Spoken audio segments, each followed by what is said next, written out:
Alors, maintenant, on va commencer à parler du programme d'audit. C'est quoi un programme d'audit? C'est que défini par la norme, la 19011, en sa version 2018. Donc, ce sont des dispositions relatives à un ensemble d'un ou plusieurs audits planifiés pour une durée spécifique et dirigés dans un but spécifique. Ça veut dire quoi? Ça veut dire je vais programmer, je vais prendre des dispositions, un ensemble de dispositions sur lesquelles je vais définir mon but. Donc, je suis devant un objectif spécifique pour lequel je vais établir un programme. Et dans ce programme, il va y avoir plusieurs audits qui seront planifiés pour une durée spécifique. C'est-à-dire une durée, par exemple, l'année 2020. Je vais établir un programme d'audit pour évaluer la conformité de mon système de management, son efficacité et l'amélioration qu'il peut me fournir.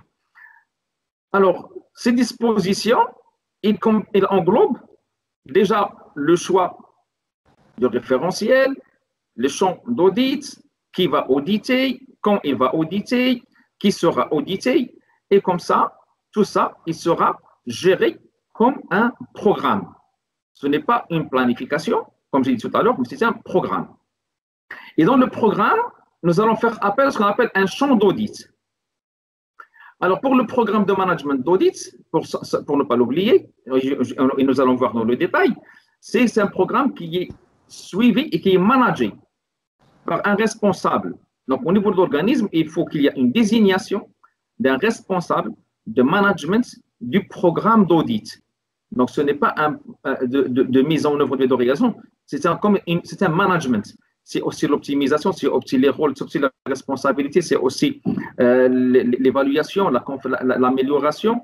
Et là, il faut qu'il y ait un management du programme d'audit. Alors, le champ d'audit. Je parle tout à l'heure de champ d'audit. Que définit le champ d'audit? Eh bien, c'est tout simplement deux éléments essentiels. C'est l'étendue et les limites d'un audit. Vous allez m'auditer? Oui.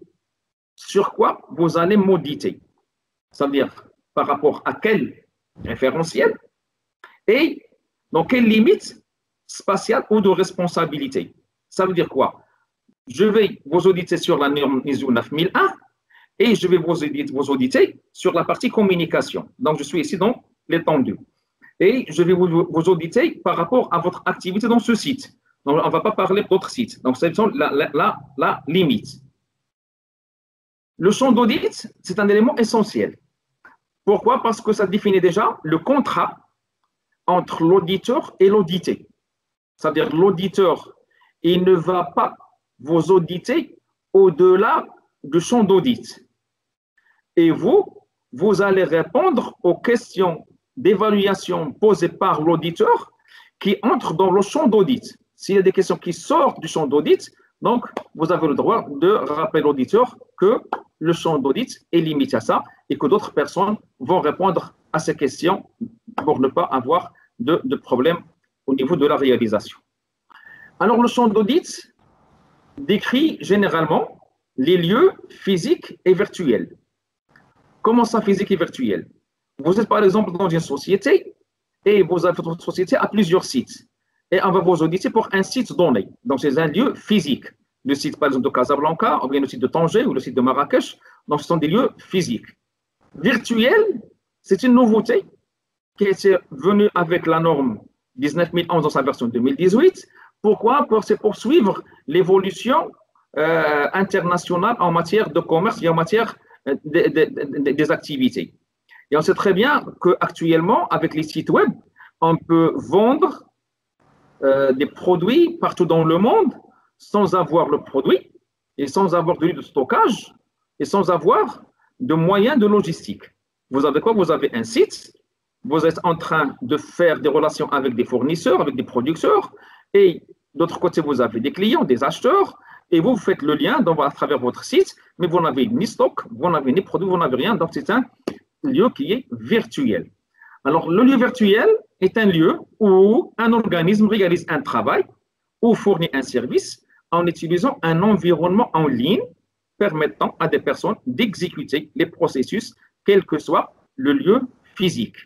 Effectivement, Alors, pour les sociétés, par exemple, Alibaba, ou bien Wish, ou bien plusieurs sociétés, qui maintenant, ils ont une organisation à l'intérieur qui est bien répartie, avec les rôles et les responsabilités bien définis, les commerciaux, les personnes qui reçoivent les commandes, les personnes qui préparent les commandes, les préparateurs qui assurent l'envoi des commandes vers les clients. Donc, c'est toute une organisation. Mais c'est tout virtuel. Donc, il n'y a pas, parfois, il n'y a même pas des bureaux, même pas des personnes qui sont fixes, mais on peut travailler des personnes qui travaillent en Inde, des personnes qui travaillent en Chine, des personnes qui travaillent en Afrique, en Amérique, et ça sur ordinateur en ligne, et ça donne un lieu qui est virtuel. Le champ d'audit, il peut aussi assurer les fonctions, décrire les fonctions. Ça veut dire quoi? Nous allons assurer, par exemple, la fonction achat. Donc, ici, c'est une fonction qui sera auditée. Nous allons auditer la fonction RH. Donc, c'est une fonction. Les unités organisationnelles d'un organisme, c'est aussi comment il est organisé. Et on peut choisir une de ces unités organisationnelles en fonction de son type d'organisation. On peut aussi auditer, le champ d'audit, les activités. C'est-à-dire à l'intérieur d'une fonction ou d'une unité organisationnelle, on peut se focaliser sur une activité. Par exemple, nous avons une activité, par exemple, de soudage, et on peut auditer cette partie de soudage par rapport aux activités qu'il réalise pour avoir un produit conforme. Est-ce que les compétences sont là? Est-ce que les procédures sont là? Est-ce que le matériel, les infrastructures sont là? Est-ce qu'il y a les vérifications? Est-ce que les non-conformités sont reportées? Tout ça, il peut être comme un champ d'audit pour limiter le lieu d'intervention ou bien la limite d'intervention. Le champ d'audit peut décrire aussi les processus. Et on sait très bien actuellement que dans la norme ISO 9001, 14001, l'ISO 45001, ils sont basés sur l'approche processus. Donc, on va définir le processus sur lequel on va réaliser l'audit et il sera le champ d'audit. Donc, quand je vais auditer le processus, par exemple, réalisation, alors je suis dans le processus métier, donc je vais voir avec l'audité uniquement la partie qui concerne son processus. Donc, ça, c'est limité.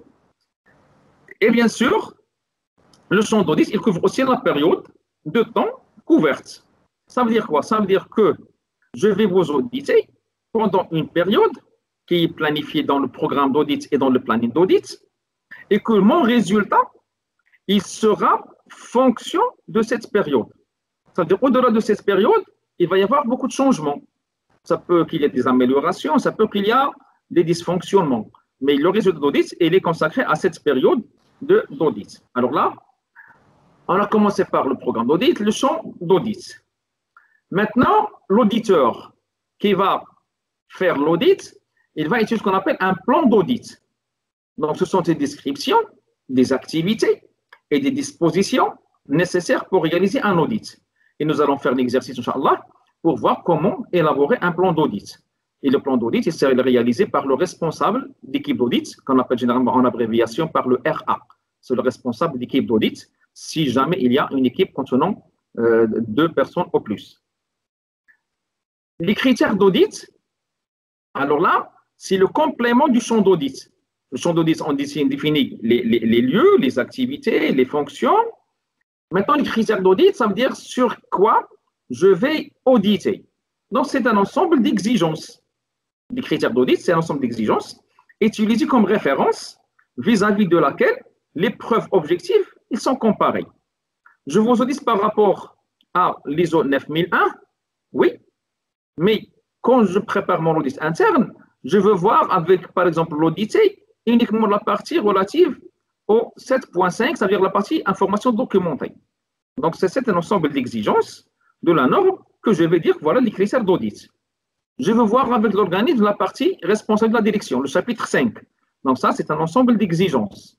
Si je veux voir tout le système entier, alors je vais mettre en place la norme ISO 9001, ou bien la norme ISO 14001, ou bien la norme ISO 45001. Donc ça veut dire que je vais par rapport à quoi je vais auditer. C'est la référence qui va lier l'auditeur et l'audité. Les critères d'audit, ça peut aussi comprendre des exigences légales. Par exemple, par rapport à une réglementation donnée. Je vais voir, par exemple, avec vous, dans l'audit ISO 45001, le management de la santé et sécurité au travail, pour voir un petit peu vos dispositions par rapport aux exigences légales relatives à la manutention, par exemple, ou bien aux espaces confinés, ou bien, par rapport aux les équipements sous pression. Alors tout ça, il y a des exigences légales et je vais les prendre comme critères d'audit pour vous évaluer et comparer les éléments de preuve que vous allez mettre à ma disposition d'une façon objective pour dire est-ce que vous êtes conforme ou vous êtes non conforme.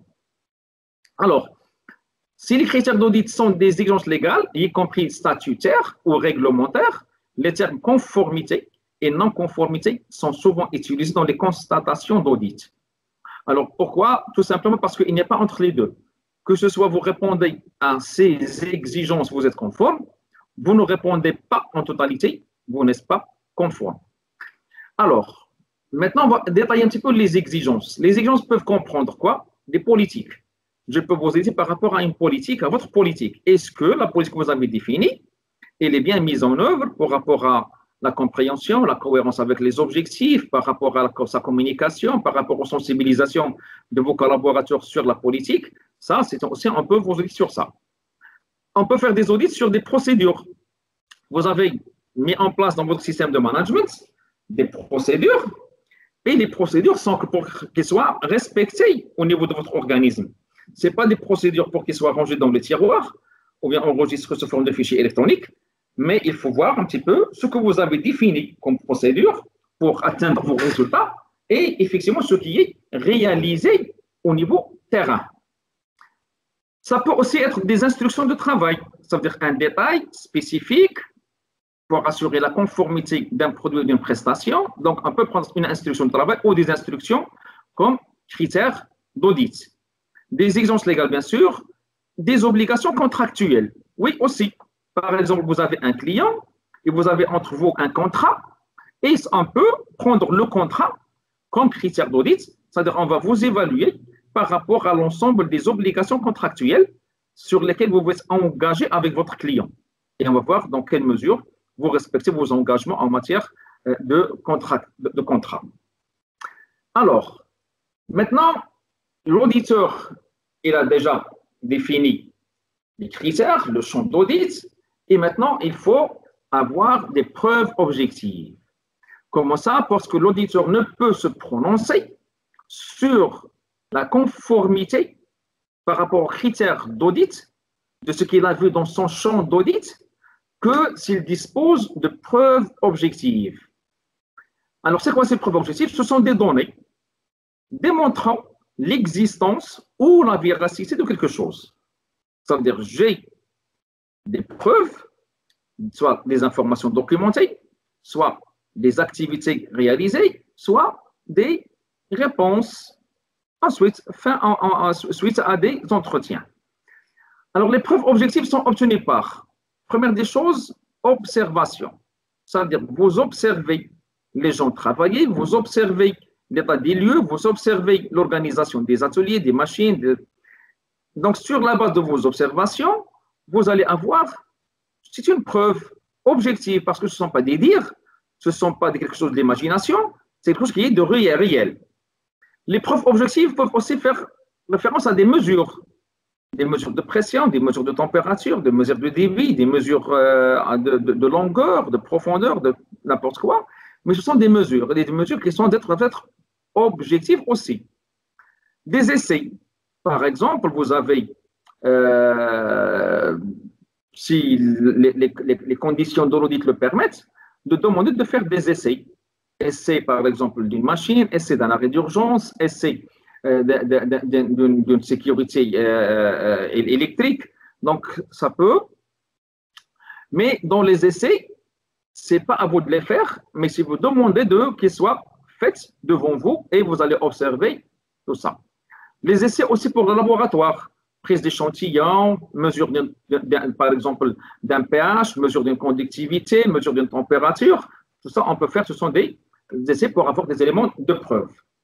Et bien sûr, il y a autre moyen que l'auditeur peut définir en fonction du champ d'audit et en fonction des critères d'audit.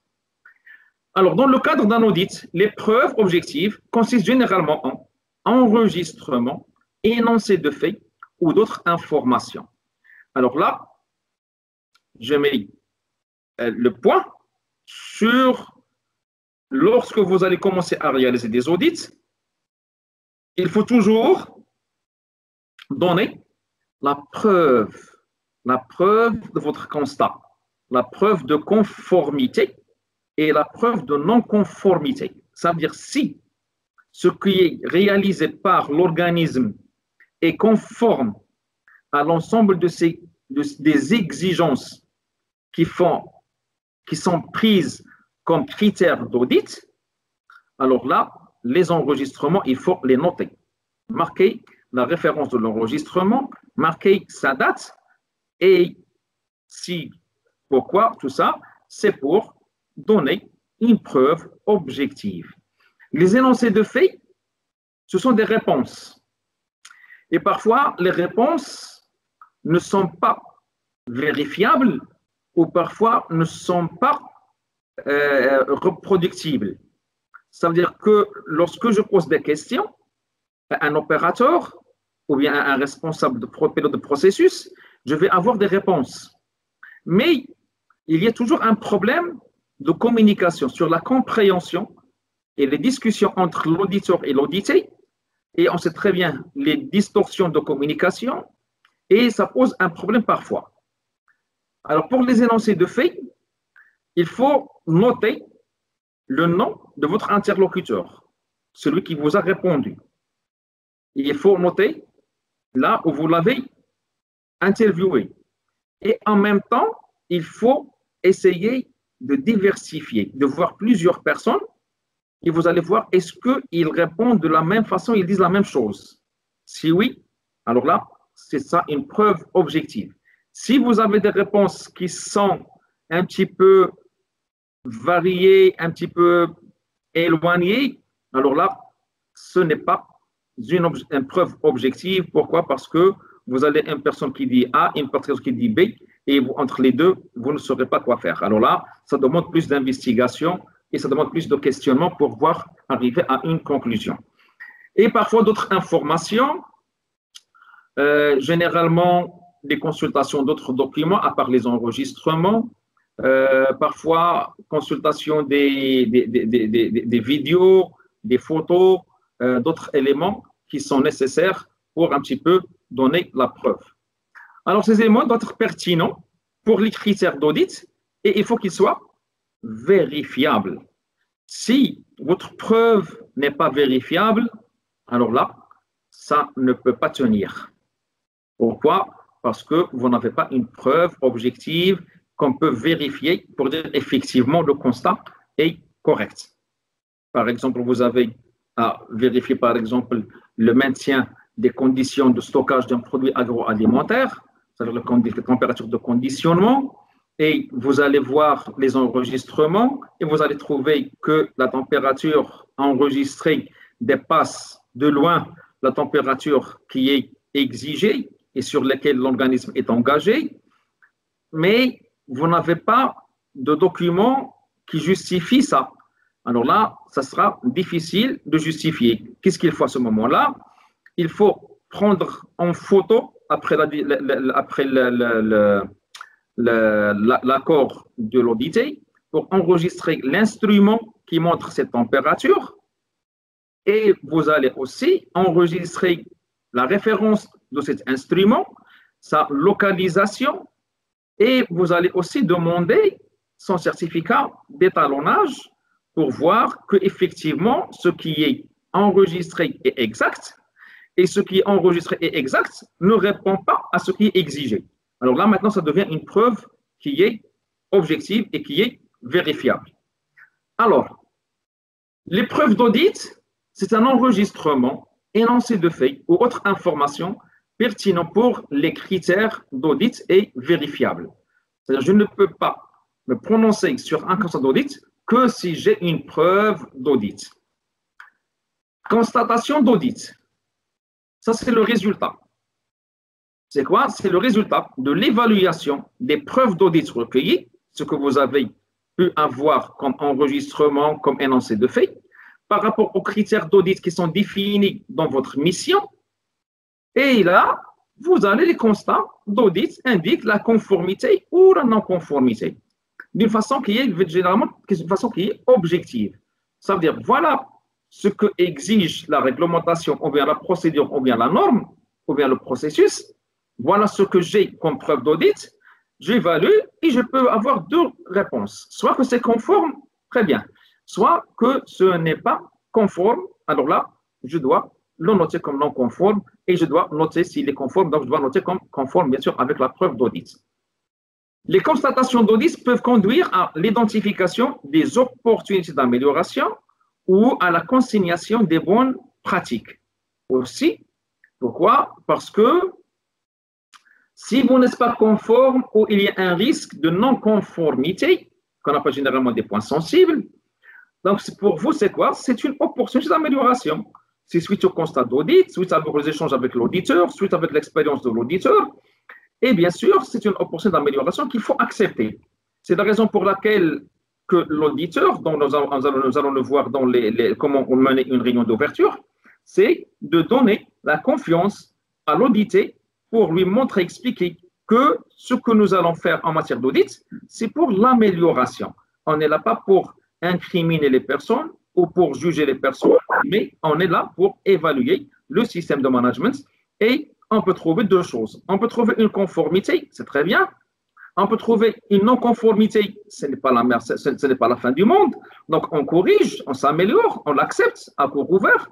Et parfois, on trouve mieux que l'exigence qu'on peut adresser. Ce sont des bonnes pratiques, donc des points forts qui peuvent être un petit peu partagés avec d'autres organismes ou partagés avec d'autres sites dans l'organisme ou d'autres processus dans l'organisme. Enfin, nous avons la conclusion d'audit. C'est le résultat d'un audit après avoir pris en considération les objectifs de l'audit. C'est-à-dire, pourquoi vous avez mené cet audit? C'était quoi votre audit? Votre objectif de cet audit? C'est-à-dire maintenant, il faut prendre les résultats de l'objet de l'audit et de toutes les constatations d'audit. L'objectif, c'est d'évaluer la conformité, ou bien évaluer l'efficacité, ou bien évaluer l'amélioration, oui. Et après, vous allez dire, voilà les constats d'audit, et vous avez un résultat. Est-ce que le système est conforme? Est-ce que le système est efficace? Et est-ce que le système permet l'amélioration continue des résultats?